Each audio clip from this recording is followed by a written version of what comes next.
Bonjour et bienvenue dans ce podcast invité. Je suis Tiffaine Conan, thérapeute énergéticienne et je suis très heureuse de vous accueillir ici et de partager avec vous ces conversations riches et inspirantes. J'ai créé ce podcast car j'avais envie, à travers ces conversations, de mettre en lumière des personnes qui contribuent à l'élévation du monde et qui ont conscience que c'est nous, les acteurs et les créateurs du changement. Ce sont des personnes que je connais personnellement, des amis, des collègues, et il me tenait à cœur qu'ils et elles puissent porter leur voix en partageant leur vision de la vie, leur manière d'œuvrer chaque jour, leur vision de la spiritualité et comment ils et elles l'incarnent au quotidien. Ces personnes m'inspirent et j'espère que ces conversations vous inspireront tout autant, qu'elles vous aideront à cheminer et vous feront du bien au cœur et à l'âme. Je vous souhaite une merveilleuse écoute. Et la première invitée, c'est une amie qui est chère à mon cœur, qui s'appelle Estelle Riegenbach. On s'est rencontrés il y a quelques années dans un coaching de groupe pour les personnes qui avaient envie de créer leur entreprise. Et aujourd'hui, Estelle accompagne les personnes qui se sentent bloquées dans leur vie dans différents domaines. Elle les aide à se remettre en mouvement avec autonomie, en allant chercher leurs propres ressources intérieures. Et elle propose ces accompagnements soit en individuel ou en collectif, en présentiel ou en ligne. Et à l'heure où j'enregistre cette introduction, elle est en route pour déménager à Nantes. Donc si vous souhaitez la contacter, je vais vous mettre le lien de son Instagram dans la description. Et voilà, je suis très heureuse d'avoir partagé cette conversation avec elle. J'espère que ce podcast vous plaira, vous inspirera, vous fera du bien et vous donnera peut-être des clés pour avancer sur votre chemin. En tout cas, c'est tout ce que je vous souhaite et je vous souhaite aussi de vivre un beau moment en notre compagnie. Et je m'excuse d'avance pour la qualité du son qui n'est pas très optimale.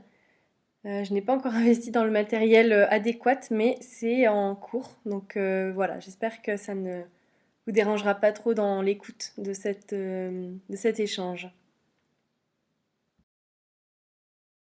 Et merci Estelle d'avoir accepté mon invitation et pour ce moment de partage ensemble. Je suis hyper heureuse de partager cette conversation et de parler de ce sujet de la spiritualité parce que tu sais que c'est le fil rouge de mes podcasts. Et là, donc, tu es la première invitée dans les podcasts invités dans lequel je mets en lumière des lumières. Et j'avais envie, ouais, je trouvais important de pouvoir parler autour de cette spiritualité avec toi et d'avoir ton point de vue, d'avoir ta vision et comment, de voir comment toi tu l'incarnes. Donc voilà, merci d'être là. Avec plaisir. Merci Tiffany de m'inviter. Je suis honorée d'être la première pour commencer cette aventure et j'ai hâte de voir un peu les échanges qu'on va avoir et voilà les questions que tu vas pouvoir me poser et où ces échanges vont nous mener. Merci. Merci à toi. Et oui, la première question, bah, on en avait déjà parlé un peu en off tout à l'heure, c'était qu'est-ce que la spiritualité pour toi et comment tu l'incarnes dans ton quotidien? Mm. C'est une bonne question et moi j'aurais envie de te reposer un petit peu la même question, en fait de t'inviter à la clarifier. C'est quelque chose Ouais, voilà, qui m'aide aussi pas mal. merci de reposer la question parce que ça, en effet, ça met de la clarté. On a tous notre propre vision de la spiritualité, tous notre manière de la voir, de l'incarner. Et pour moi, donc, ma manière de voir la spiritualité, c'est un chemin de retour à soi, un chemin qui nous emmène vers plus de conscience de qui l'on est, de plus de conscience du monde qui nous entoure. Et la spiritualité, ça vient du mot esprit. Donc c'est vraiment venir, en faisant ce chemin de retour à soi, de mieux connaître sa propre vibration, sa propre lumière, pour l'incarner dans la matière et la rayonner, du coup, tout autour de nous. Ça nous amène donc à revenir à notre propre vérité pour pouvoir l'incarner et donc prendre notre juste place dans le monde, en fait. Prendre notre place avec nous-mêmes déjà, avec nos relations, avec le monde qui nous entoure.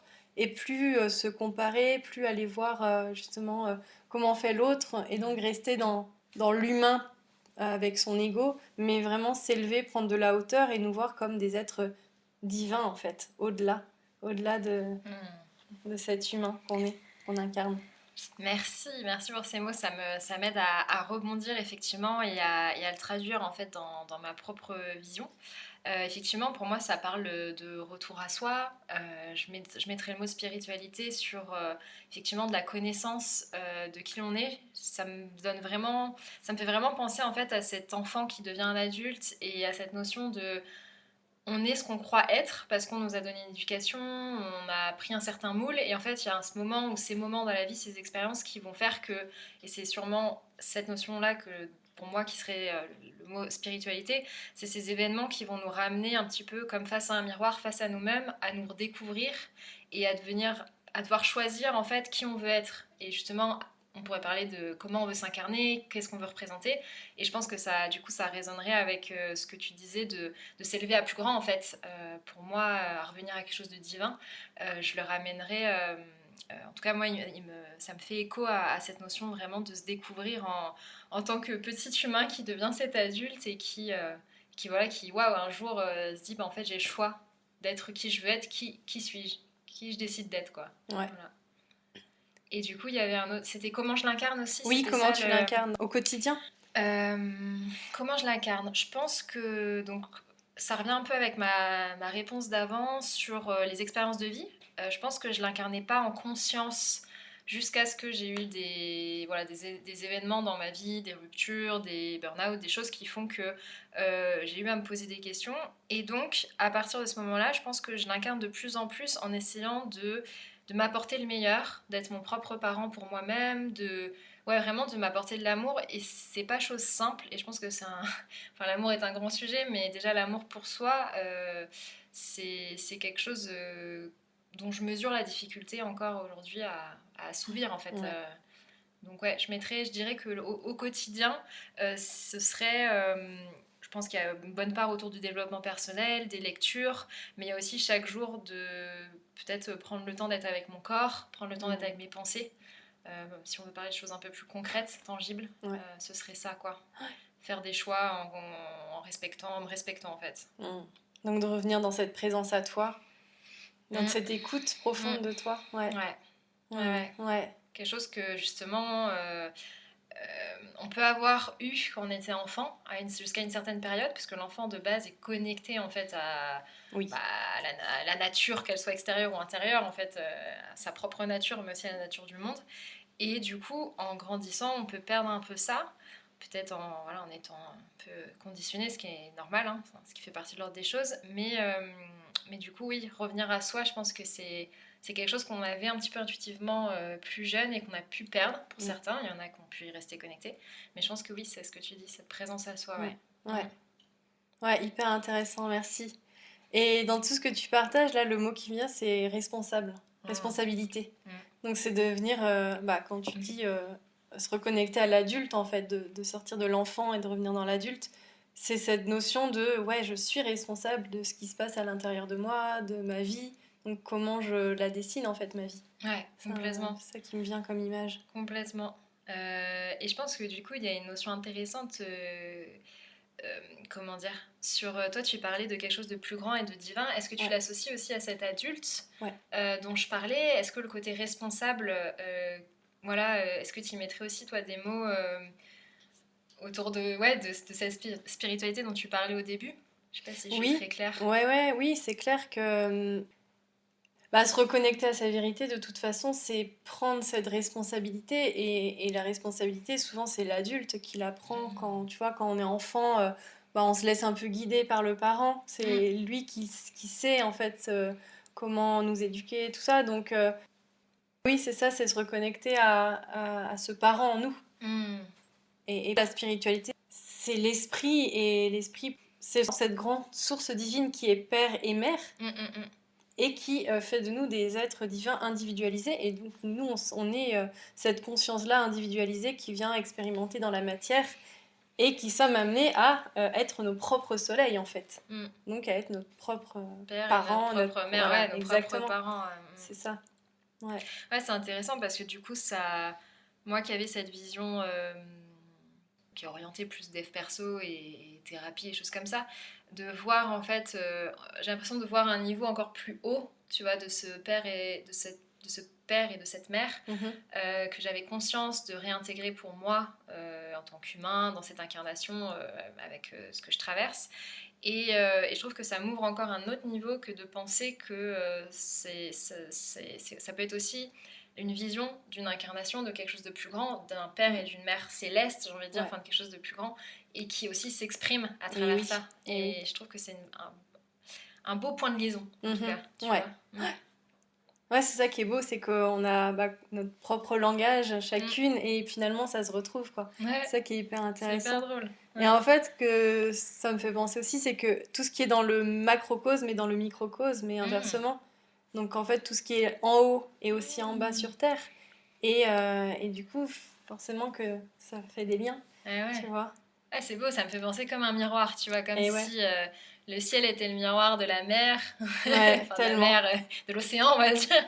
Et en fait, il y a ces espèces, comme tu dis, de choses qui se reflètent. Et finalement, est-ce qu'on pourrait venir en dire que quand on parle avec quelqu'un qui a un certain langage, finalement, pour réussir à le comprendre, il faudrait réussir à être dans cette notion de miroir. Et oui. Tu vois, si par exemple, on va dire que si par exemple tu me parles avec une grille de lecture qui est avec, on va dire, une terminologie céleste, je me dis, ah bah tiens, je parle certainement de choses qui sont pareilles que toi, mais dans mon en étant un miroir différent. Et du coup, pour m'amener à réussir, on va dire, à rentrer en lien avec toi, à pouvoir parler, je peux moi-même me poser la question de me dire, ok, en quoi l'image qu'elle me donne, je peux la retrouver moi dans mon univers. Ouais. Et ça, je trouve que ça ouvre une potentialité d'échange incroyable. Clairement. Et du coup, ça amène à parler avec le cœur, de cœur à cœur.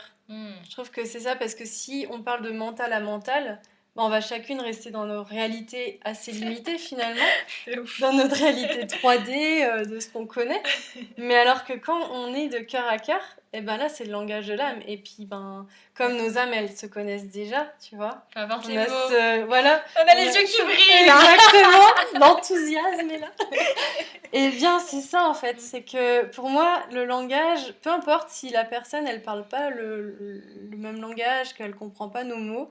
À partir du moment où on parle avec le cœur, pour moi, si la personne est prête à recevoir, bien sûr, parce que si tu parles de cœur à mental, c'est pareil, il y aura un frein à un moment donné. Complètement. Mais là, il y a quand même cette ouverture qui fait qu'on est toutes les deux dans l'envie de découvrir le monde de l'autre aussi, tu vois, et d'avoir cette curiosité de l'autre.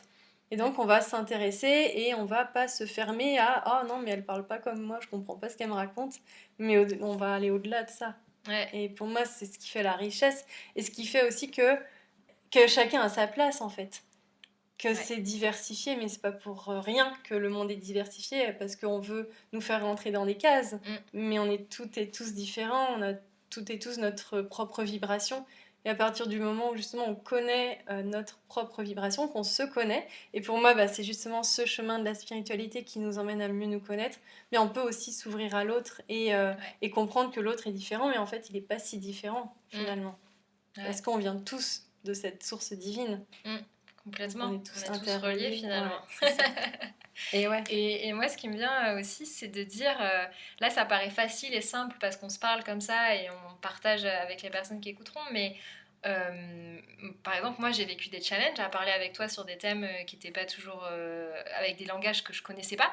Donc c'est aussi d'expliquer qu'il y a un lien de confiance qui se crée, que là avec Tiffaine on se rencontre pas depuis la première fois, donc pareil, de déculpabiliser les personnes qui des fois peut-être n'arrivent pas à rentrer en contact avec certaines autres personnes qui ont des langages ou des codes de lecture un peu différents, mais bien de se dire qu'il y a des voies un peu d'accès, de mise en confiance avec l'autre. Et voilà, moi il y a eu plein de fois où on discutait avec Tiffaine, elle allait me donner sa vision et moi je comprenais pas les mots, enfin les mots me parlaient pas parce qu'ils ne faisaient pas partie de mon dictionnaire de ce que j'ai appris depuis que je suis petite.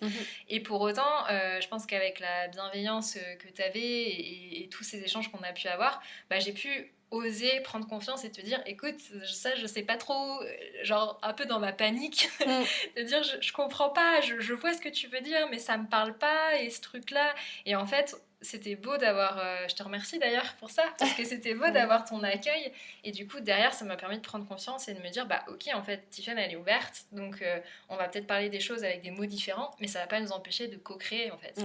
Et donc c'est voilà, je voulais juste remettre un petit voilà, pour ceux des fois qui peuvent culpabiliser de pas y arriver ou qui vont Ouais. avoir ce questionnement de se dire oui mais c'est pas si simple ou j'y arrive pas ou la personne non non de prendre un pas de recul et de pouvoir se dire ok il y a aussi le lien de confiance ou en tout cas il y a quelque chose à créer avec la Oui. personne aussi.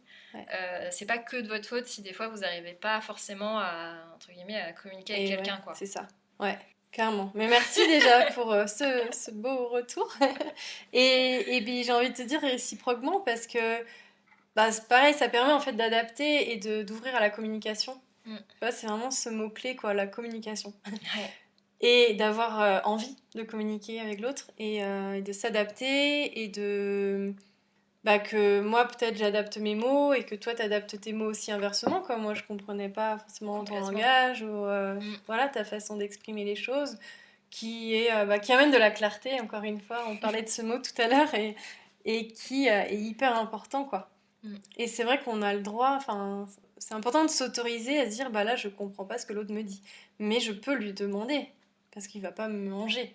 Ouais. Et En théorie. tout va bien aller, quoi. C'est ça. Il n'y a pas de souci à se faire, on peut juste demander avec des mots simples, quoi. Mm. Et ouais, des fois, on se complique les choses et du coup, on peut se fermer. Mm. Alors que il y a tout plein de possibilités, en fait. Et si on se ferme, on peut aussi louper des opportunités et ne pas aller plus loin dans la relation, alors que c'est une relation extraordinaire qui se présente à nous, quoi. Clairement. Donc, voilà. Donc ça ramène encore une fois à revenir au cœur et pas rester dans son ego et à l'autre est différent, etc. Et donc Mm. du coup de créer de la séparation, mais plutôt revenir dans une unité, quoi. Mm. Ouais. Et je pense que ça rejoint à cette question que tu disais, qu'est-ce que la spiritualité? C'est aussi un moyen de revenir, comme tu disais, au cœur, Ouais. de revenir finalement peut-être à créer du lien avec les autres. Du coup, on peut y voir plein de choses en fait dans cette spiritualité. C'est vraiment un retour à soi, mais aussi peut-être une mise en confiance, enfin, prendre confiance en soi.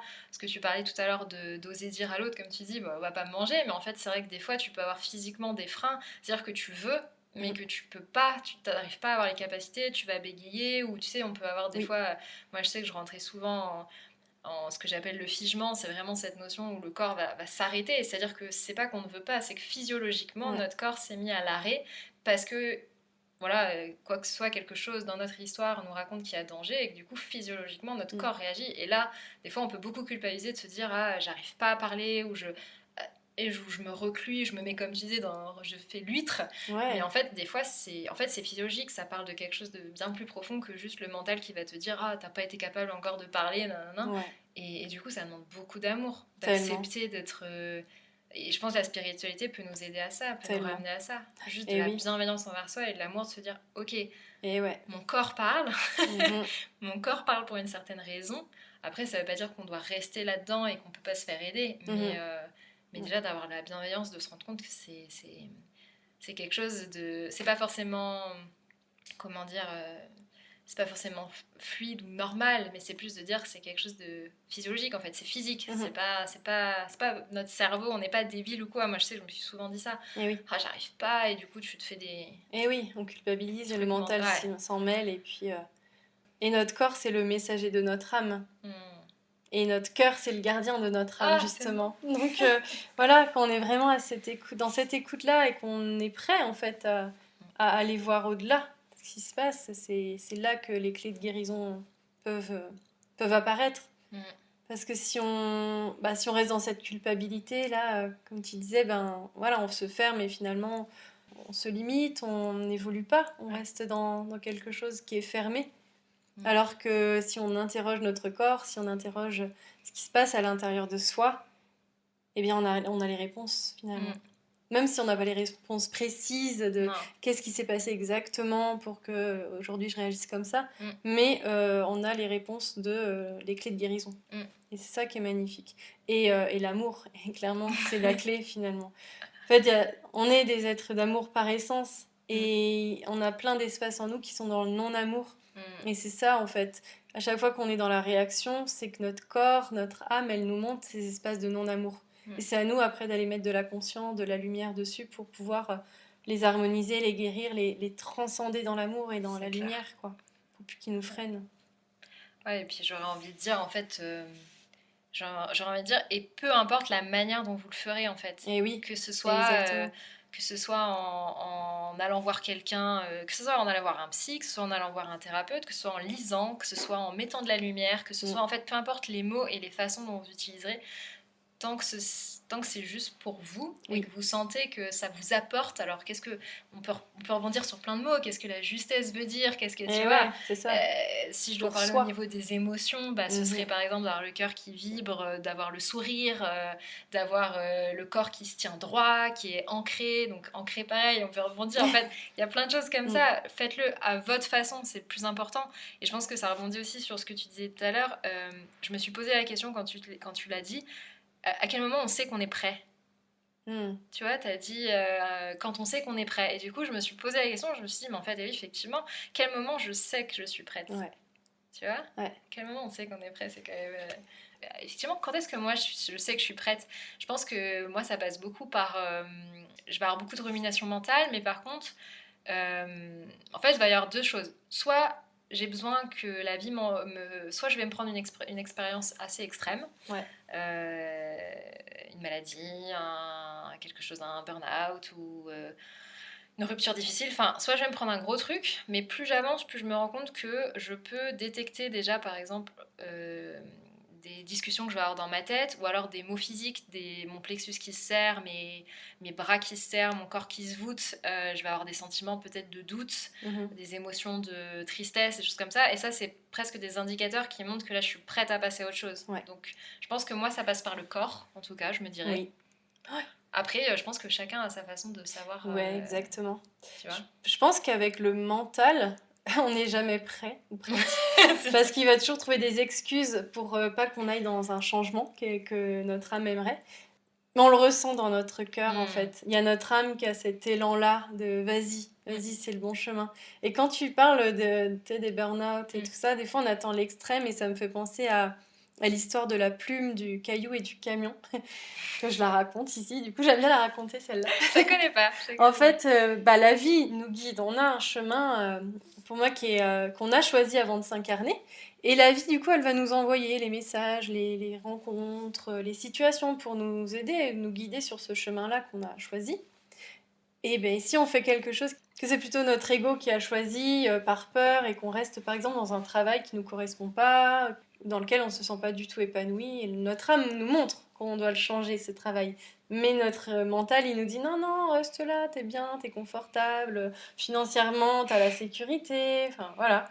Et à ce moment-là, il y a la plume qui va commencer à apparaître. Donc c'est ça, c'est les émotions, c'est les messages subtils en fait de la vie. Ça peut être entendre dans une chanson un message de la vie, changez votre chemin, je sais pas, quelque chose d'assez subtil quoi. J'adore. Mais si on n'écoute pas cette plume, là ça va être le caillou qui va apparaître. Et le caillou, ça peut être la maladie, genre la grippe ou une entorse, quelque chose qui va nous inviter à nous stopper quelques instants en tout cas, et qui va nous dire freine un petit peu ou regarde peut-être sur un autre chemin. Mais si on n'écoute pas le caillou, eh bien là c'est le camion. Et le camion, eh bien, c'est le burn-out, c'est la maladie assez grave, ça peut être l'accident grave aussi. Ça va être des choses qui vont être un peu choc pour qu'on passe enfin à l'action et qu'on se dise non, là c'est plus possible, il faut que je change quelque chose dans ma vie quoi. Voilà. Et donc il y a des moments où on est prêt à entendre la plume et il y a des moments où on a besoin du camion pour comprendre aussi tout le cheminement et vivre l'expérience en fait. Et ce camion, finalement, il nous a permis d'apprendre ça sur notre chemin, qui est initiatique finalement. Donc il n'y a pas de bon ou de mauvais choix, mais il y a juste des moments où on est prêt ou pas. Et après, on apprend au fur et à mesure. Oui. Il y a des moments dans notre vie où on a besoin de prendre les grands virages, et il y a des moments où la ligne, elle est plus droite, parce que là, on sait, et on fait grandir notre confiance aussi à l'intérieur de nous. On apprend, de par ces expériences, à reconnaître nos ressources, nos capacités, et du coup, de s'en servir dans les moments où on sent que là, on doit changer, mais qu'on a peur. Et du coup, on va utiliser ces ressources pour aller travailler sur cette peur, en tout cas l'écouter, l'accueillir, la reconnaître, etc. Et plus qu'elle nous freine, et donc là c'est un peu plus facile d'écouter la plume, quoi. Voilà, mais c'est tout un cheminement et ça fait partie. Ouais, je l'aime bien parce qu'elle est très parlante, ouais. Ouais, j'aime bien la raconter. J'adore. Après, comme tu le sais, mon podcast, il s'appelle La découverte de nos trésors intérieurs. Mhm. Et j'avais envie de te poser cette question. Pour toi, quel a été et quel est encore ton cheminement pour te reconnecter à tes trésors intérieurs, à tes forces, à tes dons, à tes capacités, etc. Je pense que bon, pour moi, il y a eu beaucoup de la lecture. La lecture a été une voie d'accès Mhm. euh, qui, je trouve, quand on aime lire, est assez simple et assez puissante parce qu'elle nous permet, on va dire, sans argumentation extérieure, de se faire une première idée. Ouais. Ça ne veut pas dire que l'auteur ne va pas déjà nous influencer, mais en tout cas, on a quand même une lecture qui nous reste personnelle, j'ai envie de dire. Donc la lecture, après, il y a eu aussi, pour moi, les retraites. Tout ce qui est retraite ou atelier de développement personnel ou de yoga, enfin les choses qui amènent les gens ensemble à réfléchir sur eux, en fait, finalement, Mhm. c'est un peu ça, hein, grosso modo, et à se reconnecter à la nature, et, Et ouais. je pense, et au corps, voilà. Il y a eu la curiosité, parce que sans elle, je pense que voilà, j'aurais jamais été chercher mes trésors intérieurs, et puis la curiosité qui était aussi menée par l'espoir de changer les choses, ou on va dire parfois même le désespoir de vouloir changer des choses, Mhm. parce que pour moi ça a été beaucoup de souffrance physique, c'est-à-dire que je pense que j'ai pendant longtemps pas être réceptive à la plume, et moi Mhm. j'ai pas pris le camion tout de suite, mais j'ai beaucoup pris le caillou. Donc j'ai eu beaucoup de symptômes physiques qui m'ont ralenti en fait. Ouais. C'est comme avoir les cailloux dans les chaussures, tu Et vois. oui, c'est ça. T'as mal, tu peux plus Et marcher, ouais. mais t'as cette force qui t'arrives pas non plus à t'arrêter. Donc t'es dans cette espèce de force. Et donc à ce moment-là, autant les douleurs, etc., ont pu être lourdes, autant elles ont été aussi un besoin et finalement peut-être un outil pour aller chercher plus loin en fait. Ouais. Je suis pas sûre que sans ces cailloux, je serais allée me curiositer, comme j'aime bien dire, sur toutes ces choses en fait. Donc peut-être que je le mets aussi, ouais, finalement la maladie serait peut-être aussi un outil de retour aux Mhm. sources. Et puis après, il y a eu la thérapie. Donc moi j'ai fait de la thérapie, ouais, avec différents types de thérapeutes, mais le fait d'être accompagné, donc Mhm. l'accompagnement, Mhm. que ce soit sur une partie thérapeutique ou coaching d'ailleurs, ça a été, je pense, les dernières après choses qui m'ont plus mise en mouvement aussi, mais qui m'ont permis, ouais, d'aller chercher ces ressources intérieures, quoi. Ouais. Mm. Ouais, ok. Ouais, hyper intéressant. Et souvent, on voit qu'il y a quand même des déclencheurs. Mm. Tu vois, tu parlais des cailloux, ben c'est ça, Ouais. la maladie, etc. Mm. Et c'est ça. Des fois, je pense que souvent la vie, elle nous pousse à bouger à travers ces expériences et ça nous permet aussi d'expérimenter les extrêmes pour savoir ce qu'on veut choisir et trouver un équilibre entre les deux. Mm. Ça nous pousse à prendre des décisions et faire Ouais. des choix. Et du coup, de revenir dans cette responsabilité-là, Et, finalement, de ce qu'on disait au début. Et mm. bah, comment je veux vivre ma vie, quoi. Ouais. Comment je veux me sentir. Parce qu'on peut rester dans la maladie, finalement. On Mm. peut rester dans cette victimisation. Et c'est aussi un chemin. Il y a pas de... Il n'y a pas de jugement ou quoi, Mm. parce que finalement, chaque expérience que l'on vit, bah, c'est des choses qu'on a besoin de vivre. Mm. Mais à un moment, bah, peut-être que cette victimisation, si on sent qu'elle ne nous nourrit pas et que qu'on reste enfermé dans ce cercle vicieux, ben, ok, qu'est-ce que je fais avec ça maintenant? Qu'est-ce que la vie veut Ouais. me montrer à travers ce que je vis comme expérience là? Ouais, ça résonne vachement ce que tu dis parce que je vois aussi un peu le côté. Enfin, moi, ça me fait penser à ce que je pense j'ai vécu un peu, c'est ce côté malsain de finalement, comme je te disais, comme la maladie ou ces cailloux peuvent être aussi un peu moteurs pour Ouais, chercher des et oui. nouvelles choses, attiser ta curiosité. Alors, il y a quand même beaucoup de désespoir dans la souffrance, mais en fait, il y a aussi cette espèce un peu. On dit que des fois, il y a un peu cette espèce de. Pas de la dopamine, mais je sais pas comment on dit, mais un espèce de plaisir dans la souffrance, tu vois. Et il y a toujours des bénéfices en fait à certaines choses. Mhm. Et du coup, comme tu dis, c'est de savoir après se responsabiliser en se disant, ok, je vois que ça m'apporte quelque chose, je vois que souffrir ou que avoir mes cailloux, être dans la maladie, peu importe, m'apporte quand même peut-être du soutien de l'extérieur, m'apporte le fait que j'apprends plein de choses, Oui. m'apporte de nouvelles rencontres, m'apporte tout ça. Mais en me connaissant en tant qu'adulte et en connaissant ce qui est important pour moi et en voyant la vie aujourd'hui que je vis, est-ce que j'ai envie de continuer à ce que toutes les choses, là, le soutien des autres, les connaissances, les rencontres, tout ça, est-ce que j'ai envie que ce soit amené de cette façon-là, c'est-à-dire par ma douleur, etc., ou est-ce que je pense que je peux me l'apporter autrement? Mhm. Et du coup, ça revient à cette responsabilité de prendre le choix de finalement dire non, ok, j'ai envie peut-être, peut-être non, ou peut-être je fais le choix de continuer à être dans ces genres de système de douleur ou quoi, et de faire que c'est ma seule façon d'atteindre à avoir du soutien des autres, de trouver des ressources, etc. Alors que non, tu peux très bien te dire... là, c'est très facile de dire comme ça d'un air détaché, tu vois. Quand t'es dans ce moment-là, tu te dis que non, tu fais pas exprès et tout, c'est pas du tout ça. Mais je veux dire, il y a un moment où tu vas te rendre compte que finalement, en fait, tu peux avoir le choix de trouver tout ce que les cailloux vont t'apporter par la douleur. Tu peux les trouver autrement. T'es pas obligé de passer par là pour les avoir. Ouais, ça, c'est un choix, comme tu dis. Oui, un choix, et ça m'amène aussi à... Ça résonne en tout cas avec le mot volonté. Cette volonté de vouloir s'en sortir et de sortir de cette victimisation finalement. Voilà, parce qu'on peut en faire le choix, mais si on reste, comme tu dis, dans ces bénéfices secondaires qu'on a, qui sont souvent inconscients d'ailleurs, mais la victimisation, ça peut être... oui, on a besoin qu'on s'occupe de soi. Parce que peut-être que dans notre enfance, on a manqué de ça. Et qu'aujourd'hui, dans notre vie d'adulte, c'est notre manière à nous de recevoir ce qui nous a manqué quand on était enfant.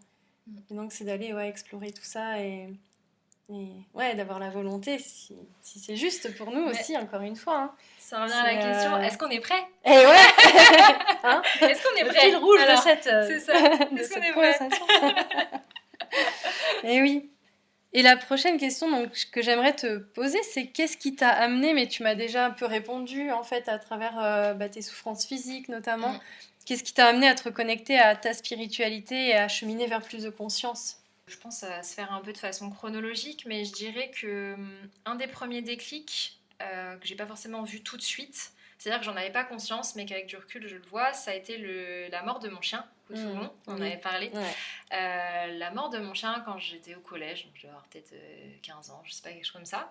Ça a été un premier deuil qui a pas été effectué pour moi, en tout cas qui est resté en suspens. Et c'est que des années après, etc., que ce truc est remonté. Donc je pense que c'était une des premières choses, mais que j'ai pas forcément pu travailler tout de suite.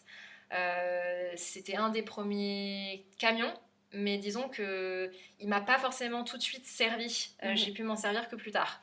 Donc il y a eu ça. Après, j'ai eu des douleurs chroniques quand je suis devenue jeune femme. Donc c'était au lycée. Je devais avoir entre 16 et 18 ans. J'ai commencé à avoir des grosses douleurs au ventre, qui étaient souvent reliées à mes périodes de menstruation.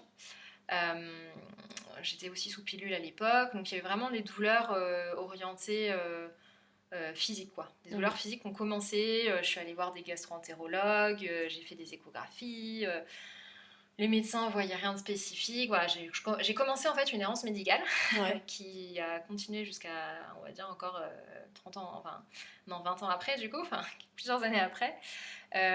J'ai commencé, donc le deuxième déclic ce serait le début de l'errance médicale. C'est ces douleurs qui ne s'expliquent pas, qui se ressentent, qui sont parfois très fortes, parce que moi je faisais même des malaises en pleine nuit tellement j'avais mal. Donc la douleur était quand même bien présente, mais il n'y avait pas d'explication.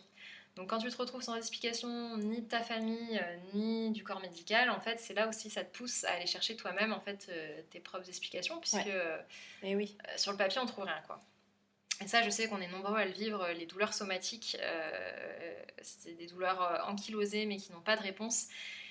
Et moi qui ont commencé à m'emmener en fait sur le chemin de l'émotionnel, parce qu'en fait beaucoup de ces douleurs étaient ankylosées, donc c'est-à-dire stagnées en fait dans le corps, si vous voulez.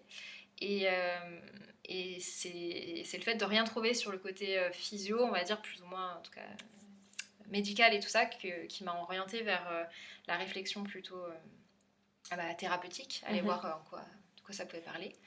Donc il y a eu ça.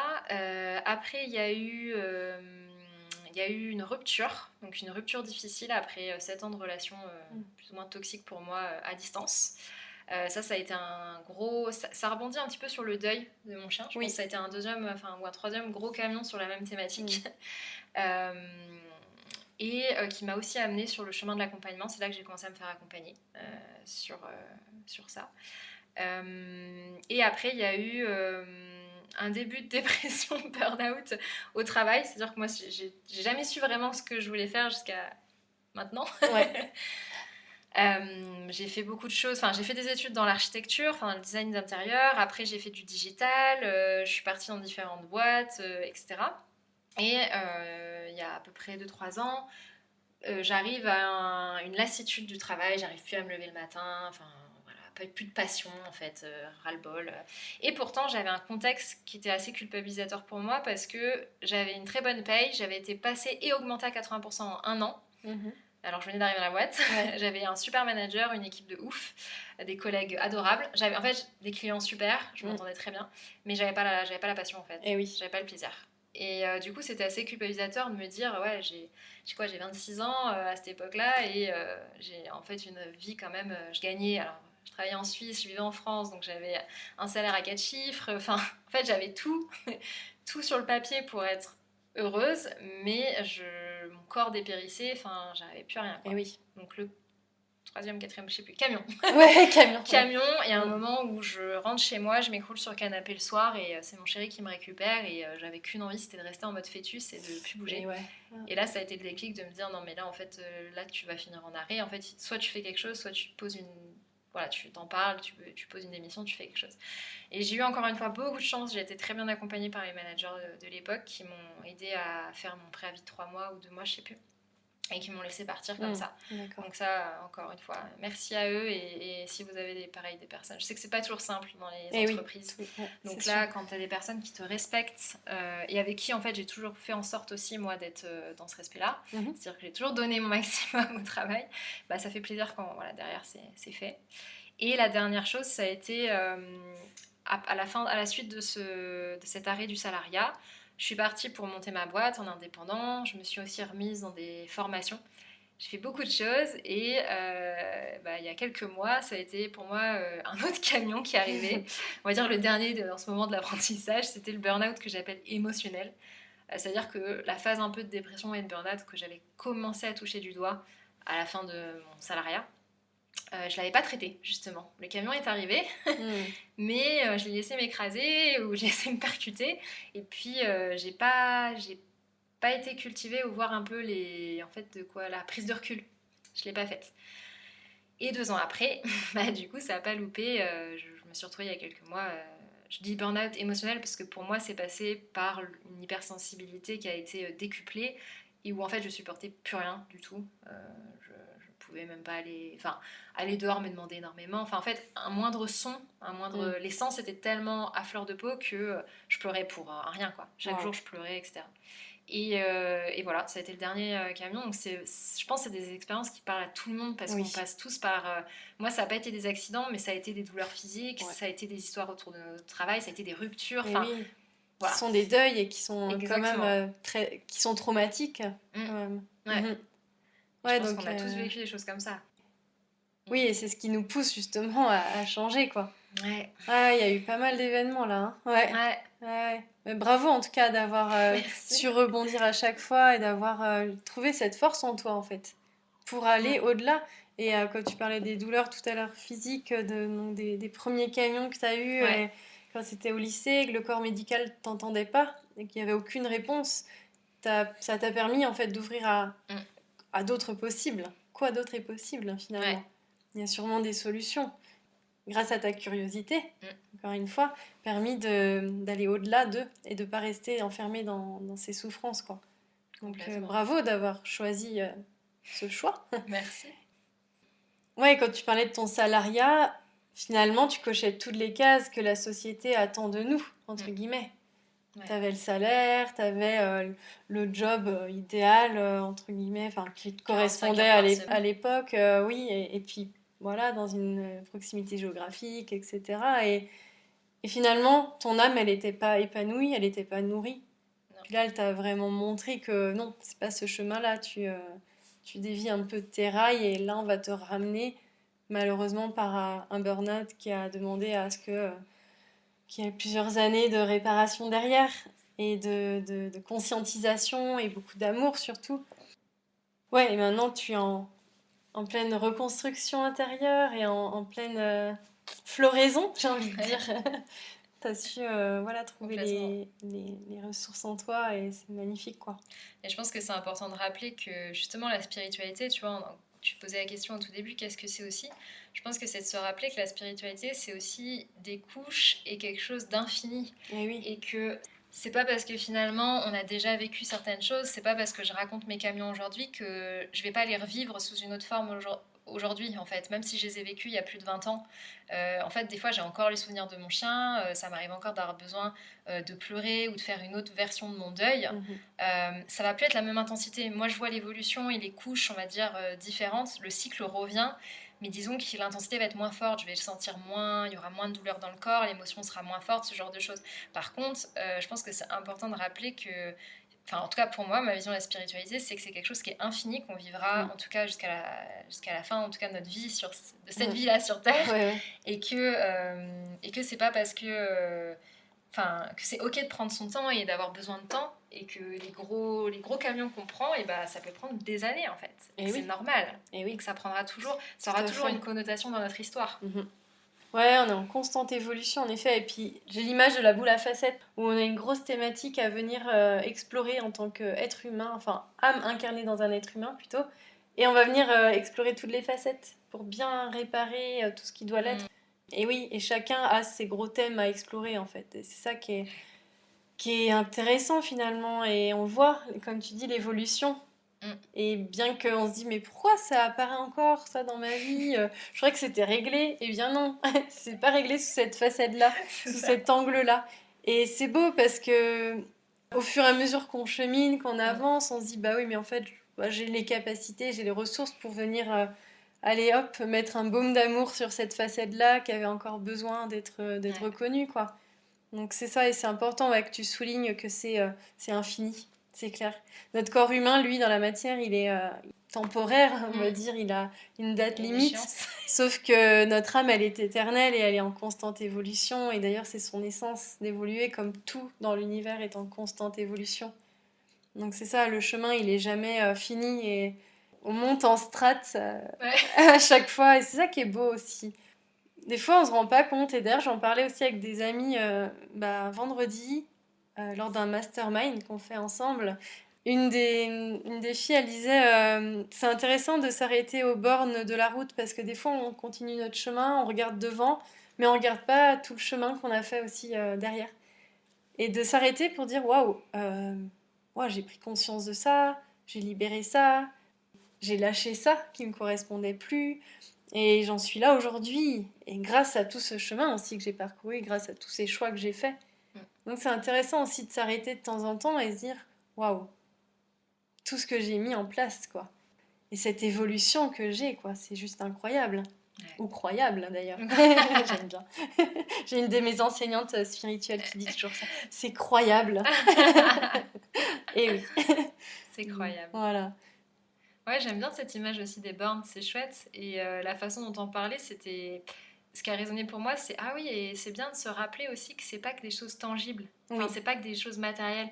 On a souvent, enfin en tout cas moi, je vais parler en jeu, j'ai toujours cette to-do list à dire j'ai fait ça, j'ai fait ça, j'ai fait ça. Ça, je suis capable de me dire tangiblement, j'ai fait ça, ou j'ai fait ce gâteau, ou j'ai j'ai rempli cette facture. Nanana.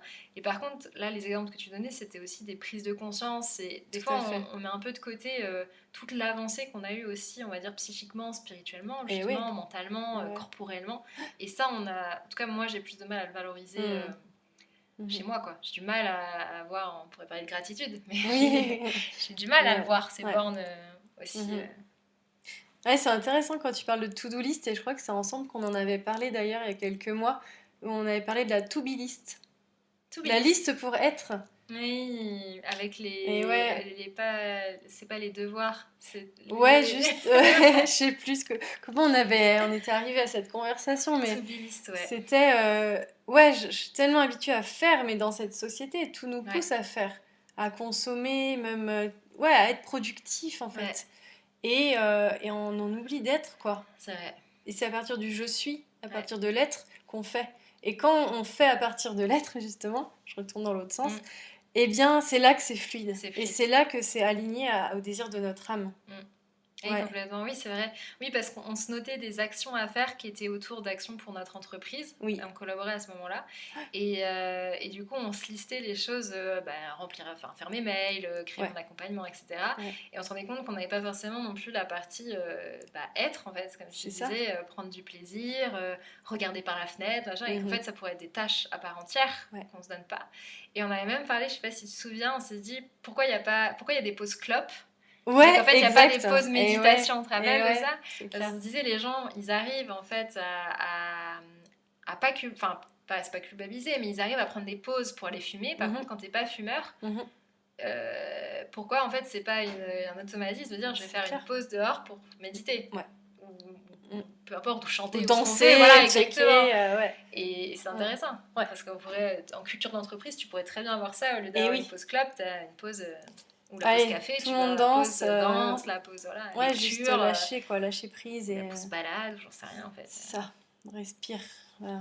Mm. La Même en pause, soirée. ouais. Je Ouais. crois on avait commencé à en parler d'ailleurs en soirée quand tu te retrouves tout seul parce que t'es la seule personne qui fume pas et quand on a Oui, guillemets. tout à fait. Tout le monde part de Et la table et tu toi, te t'es dis, là. Ah, bah, si les gens sortaient pour méditer, ce serait peut-être c'est aussi clair. différent quoi. Ah, tellement, tellement. Ah ouais, il y a plein de choses à créer, quoi. Il y a plein de choses à mettre en place. Ouais, et c'est intéressant et je pense que il y a beaucoup de prise de conscience par rapport à tout ça et je pense que beaucoup, d'ailleurs, dans vous qui nous écoutez, si vous êtes là, c'est que vous avez aussi cette conscience-là de revenir à l'intérieur de vous, de prendre conscience ouais, de l'importance en fait de ce que l'on souhaite nourrir, de comment on veut vivre notre vie, comment on veut l'incarner, parce que voilà, même si notre âme elle est éternelle, ici sur Terre, on a quand même ce temps défini. Et qu'est-ce qu'on en fait en fait de ce temps, de cette vie qui nous est offerte, de cette vie qui circule à l'intérieur de nous?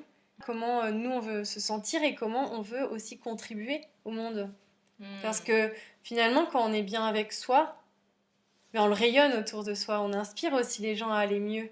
Et bon, ça vient les bousculer forcément dans leurs habitudes, dans leurs croyances, dans leurs peurs.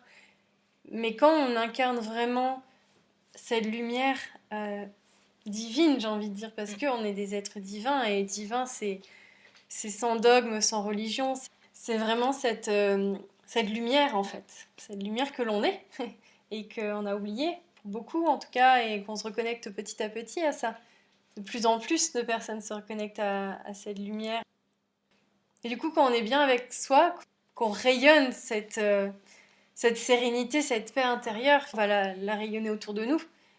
Et ce qui fait qu'on contribue d'une certaine manière à l'élévation du monde. Hmm. Et pour moi, donc, ça rejoint cette prochaine question que j'aimerais te poser. Comment toi tu œuvres actuellement et comment tu as envie d'œuvrer encore dans le futur et de contribuer davantage à ce nouveau monde qui voit le jour? Hmm. Comment j'œuvre actuellement? Je pense que justement en reprenant ce mot de spiritualité que j'associe beaucoup à la connaissance de soi et à cette part de responsabilisation dans le sens de devenir son propre parent, son adulte, peu importe le mot qu'on veut y mettre, euh, je pense que c'est déjà une façon d'œuvrer en fait. Œuvrer pour soi, on se rend compte que ça fait bouger déjà beaucoup de choses autour de soi. Je pense que moi je m'en suis rendu compte sur mon chemin, que ce soit avec mes amis, ma famille, les proches, on voit qu'en bougeant soi, déjà en œuvrant pour soi, ça fait déjà bouger plein de choses. Ah, On tellement. ne fait rien, on n'est pas dans le, tu vois, on est dans le to be, on n'est pas dans le to Oui, do. Et tellement. pour autant, waouh, des fois on retourne chez ses parents, Ouais. ou on retourne voir certains amis, et puis en fait on voit qu'il y a des choses qui ont aussi évolué, etc. Et on n'a rien fait, enfin on n'a rien fait tangiblement. Par contre, on a œuvré pour soi, on s'est posé des questions, on a conscientisé des choses, on a peut-être traversé des tempêtes, reçu des camions. Donc je pense qu'aujourd'hui, moi je le fais déjà en œuvrant avec moi-même. Mm. Donc je pense que c'est une façon de faire. Euh, je pense qu'il y a aussi l'apprentissage. Donc moi je suis en constante en fait recherche de lecture, je dis pas que c'est la voie, mais je dis que pour moi, une des façons pour moi d'œuvrer, c'est d'apprendre. D'apprendre et de rester curieuse en fait aux autres possibles. Et quand je suis des personnes sur les réseaux qui m'inspirent d'autres possibles, quand je lis des lectures qui m'offrent d'autres possibles, d'autres choix, d'autres façons de faire, moi c'est ça qui va me permettre déjà je pense, d'œuvrer parce que ça me donne des clés pour faire autrement derrière. Ouais. Donc apprendre, l'apprentissage, œuvrer pour moi l'apprentissage. Et je pense que la troisième chose, c'est que je suis en train de mûrir. C'est peut-être l'âge aussi qui arrive Ouais. à ce moment-là. Mais ça va être aussi de prendre ma place. Prendre ma place, mais pas dans le sens juste prendre sa place pour dire je prends ma place. Prendre ma place en me connaissant et en voulant justement l'incarner et l'offrir. Je pense que j'ouvre une dimension où je vais pouvoir aussi accompagner justement, grâce à tous ces camions et Oui. toutes ces choses, de Tellement. pouvoir œuvrer en accompagnant d'une façon qui est mienne et qui n'est pas la meilleure, la plus juste, la vraie ou quoi, mais qui est juste une façon qui potentiellement peut convenir à certaines personnes. Et ça, je pense, c'est une nouvelle façon d'œuvrer que je vois naître et qui me plaît parce qu'elle parle d'unicité, elle parle de le faire à sa façon et elle parle de permettre aux autres de le faire aussi à leur façon. Les gens, ils vont... Moi, un des trucs qui a été challengeant, c'est que sur mon chemin, des fois, j'ai voulu apprendre, j'ai voulu grandir, j'ai voulu justement œuvrer en me remplissant de nouvelles choses, mais j'ai pas forcément trouvé tout le temps les cadres qui m'ont permis assez de flexibilité pour le faire. D'accord. Assez de possibilités d'être moi-même en fait. Ouais. Et là, ça va être quelque chose d'important pour moi d'œuvrer en offrant un cadre qui permet justement cette évolution, cet apprentissage aux autres, mais qui le permet avec la flexibilité de qui ils sont. Et je pense que ça va être ça une grosse partie qui se joue là, tu vois. C'est hyper beau parce que en fait, tu permets à l'autre de reprendre sa puissance, son propre pouvoir. Et c'est magnifique. Ouais. Et comme tu dis, tu offres un cadre. Et c'est un cadre qui, selon ce que je perçois, en tout cas dans ce que tu dis, c'est un cadre qui structure, mais pour laisser la liberté, justement. Qui sécurise, mais sans vouloir que la personne, elle fasse exactement comme toi tu veux, mais qu'elle soit libre. Et wow, c'est tellement beau.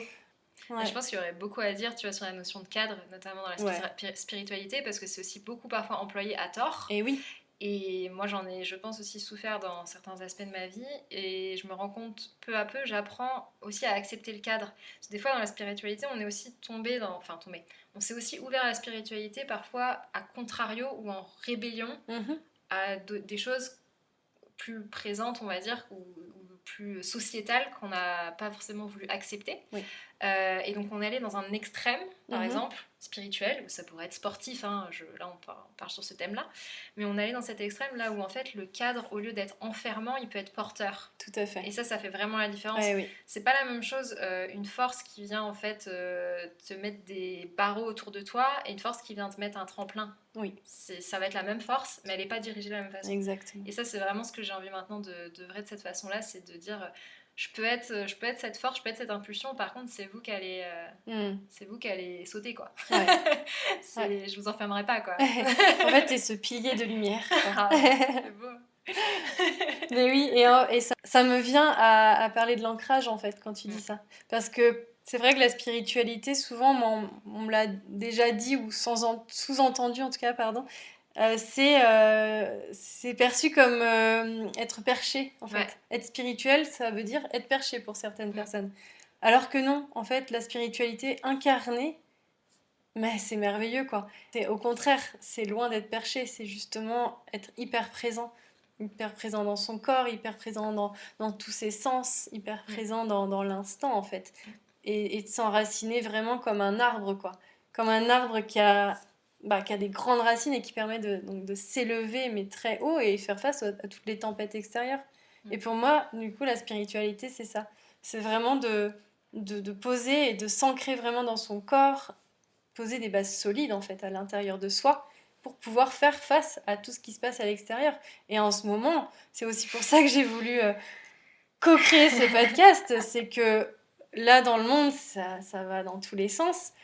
Et si on reste à regarder les informations, par exemple, et à s'identifier ou à nourrir les peurs de ce qui se passe à l'autre bout du monde, bien déjà, on nourrit ce nuage, cet égrégore, on donne de la nourriture en fait à ce qui se passe.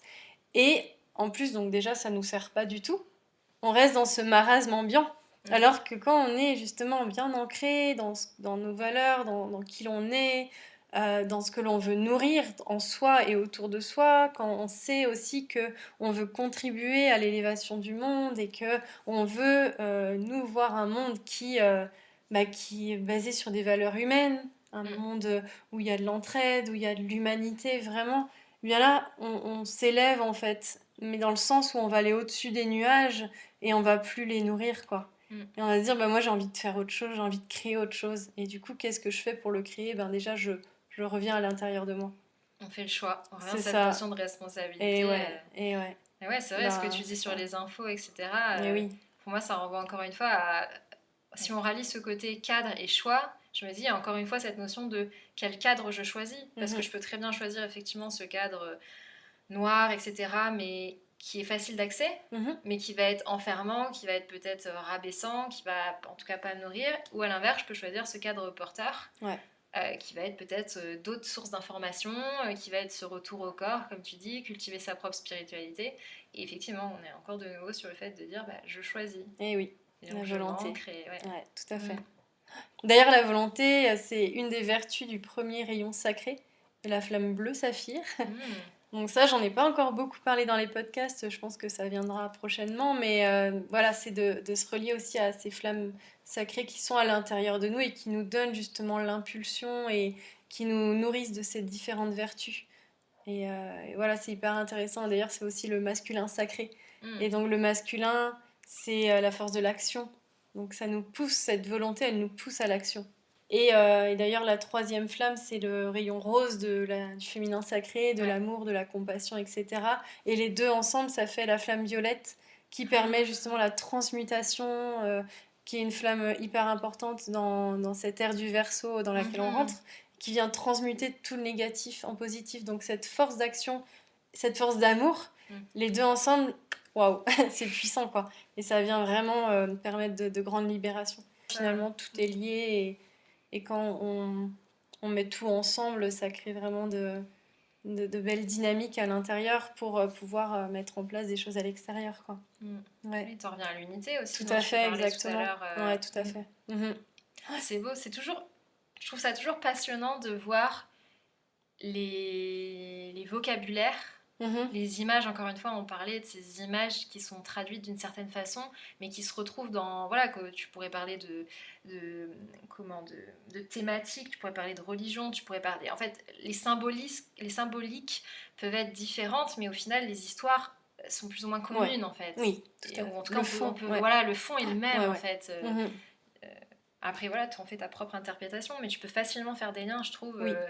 Voilà, il y en a qui parlent effectivement d'énergie par les flammes. Il y en a qui vont parler, les bouddhistes ou quoi, parleront effectivement du yin, du yang. Enfin, tu vois, on connaît des gens qui sont plus dans ces philosophies. Et en fait, quand tu recroises, c'est beau de voir que on a tous la possibilité d'avoir accès à cette spiritualité de 1000 façons, de 1000 langages différents. Donc c'est une chance, ça. De la manière qui nous correspond, qui correspond à notre propre vibration. C'est ça.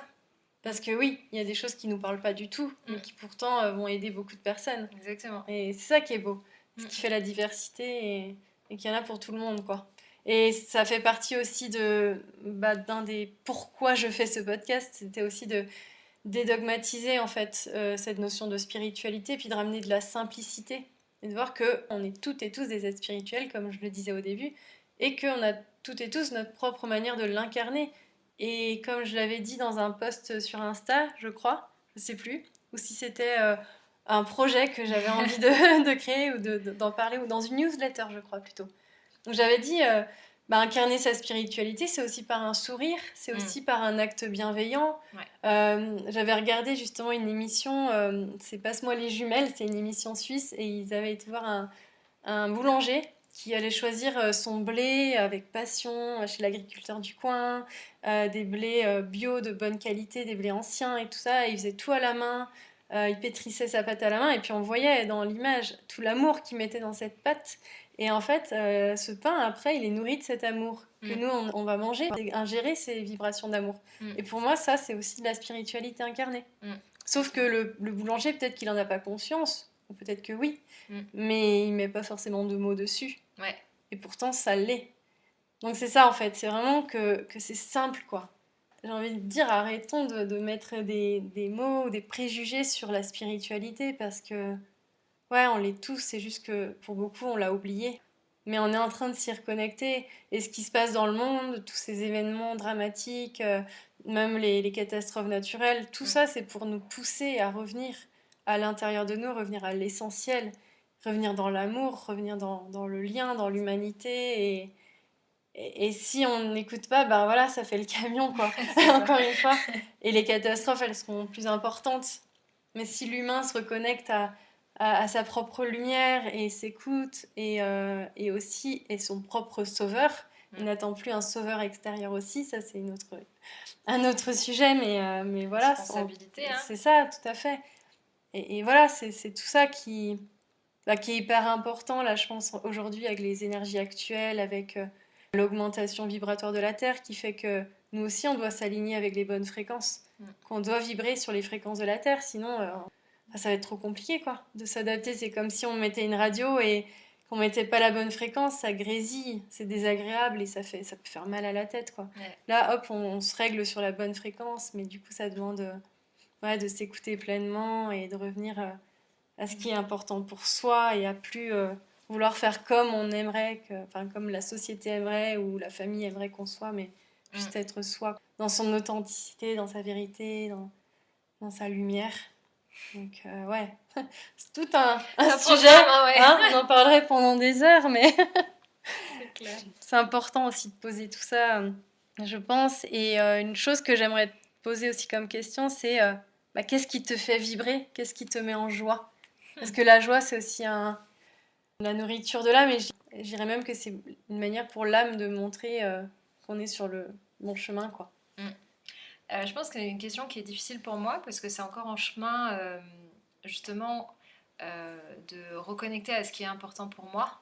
Et justement, la joie étant l'indicateur de ce qui est important pour soi, ça a été aussi une prise de conscience ces dernières années, de se rendre compte que je me posais même plus la question. Donc j'étais incapable en fait, de me rendre compte non plus de ce qui pouvait m'apporter de la joie. Et ça reste un challenge encore aujourd'hui, un besoin pour moi de me discipliner pour réussir à prendre du temps pour m'apporter cette joie. Mais ce que je me suis rendu compte, c'est qu'il y a effectivement des moments qui peuvent m'apporter de la joie. Il y a clairement la relation avec des proches, cultiver l'intimité, créer des liens d'intimité avec mes proches, créer des liens forts. Ça va être quelque chose qui va m'apporter de la joie, qui va beaucoup me nourrir.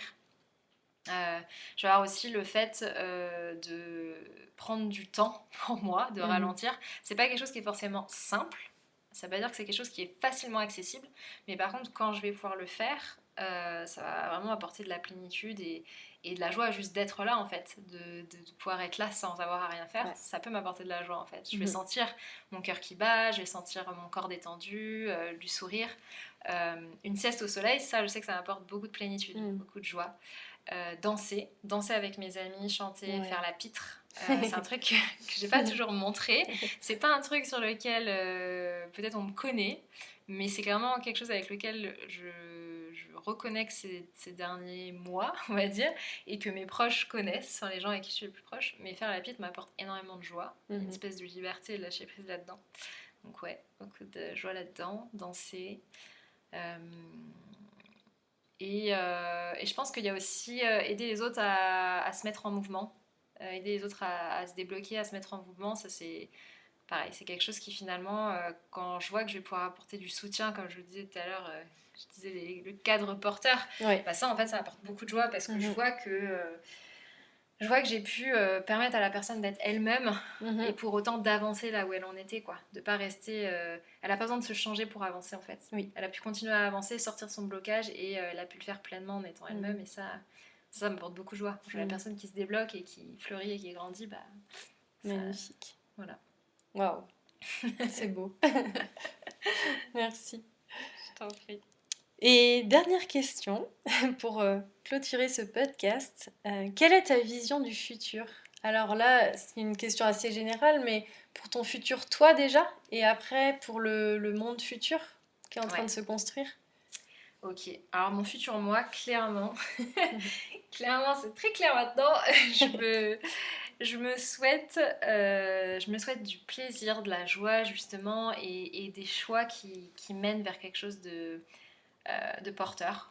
On revient sur les mêmes mots, mais je crois que c'est ça. Je me souhaite un quotidien où l'essentiel est là, tout ce qui me fait le plus de bien. Les challenges aussi, mais que je puisse les transformer de façon qui est mienne. Donc voilà, du plaisir, du respect, de l'amour pour moi-même, dans tous les domaines, soit le développement d'activités professionnelles, relationnelles. Et puis après, pour le monde, comment dire ? En fait, pour le monde, j'ai du mal à voir quelque chose en grand. Pour moi, ça passe vraiment par l'individu en lui-même. Donc, je vois vraiment ce côté, chacun qui se reconnecte à sa spiritualité, tu dirais, tu vois. Pour moi, ce serait ça, ce serait que chacun puisse avoir accès au meilleur pour lui-même. Et pour moi, à partir du moment où chacun va avoir accès au meilleur de lui-même, il va pouvoir faire ses choix en conscience et avec responsabilité. Et si tu as envie d'aller acheter de la merde, entre guillemets, tu le feras avec conscience, tu vois. Si par exemple tu vas acheter des choses qui respectent le vivant, qui respectent les autres, qui respectent le travail humain, tout ça, pareil, tu le fais en respect et c'est nos choix qui détermineront pour moi le nouveau monde. Et donc du coup ça part, je vois pas forcément quelque chose de formel ou de grand, mais je vois vraiment ça passe par l'individualité. Ouais, Voilà. tellement. Je suis vraiment d'accord avec toi. La guérison du monde commence par notre guérison intérieure en tant qu'individu. Bah ouais. Ça, c'est une phrase que j'aime beaucoup et qui est tellement en lien avec ce que tu dis, quoi. Ouais. Waouh, bah merci beaucoup Estelle pour cet échange riche. C'était chouette. Je suis très heureuse d'avoir partagé ce premier podcast avec toi et ouais, ben écoute, je te souhaite que tout ce que tu souhaites pour ton toi futur se réalise et j'en suis sûre parce que tu as cette volonté, tu as cet enthousiasme et tu as toutes ces ressources et cette merveilleuse flamme en toi qui va te permettre d'y arriver. Donc voilà, merci beaucoup et merci Tiffany. à très vite. À très bientôt. Et voilà pour ce tout premier podcast invité. Avec Estelle, on a eu beaucoup de plaisir à partager depuis cet élan du cœur, donc j'espère qu'il vous a plu ce partage et que la qualité du son, qui n'est pas très optimale, ne vous a pas trop dérangé. Si c'est le cas, je m'en excuse. Et les 2 prochains podcasts invités sont déjà enregistrés et je les publierai une fois par mois. En attendant, je vous retrouve très vite pour un prochain podcast solo et des méditations. Merci beaucoup d'avoir écouté ce podcast, prenez bien soin de vous et à très vite.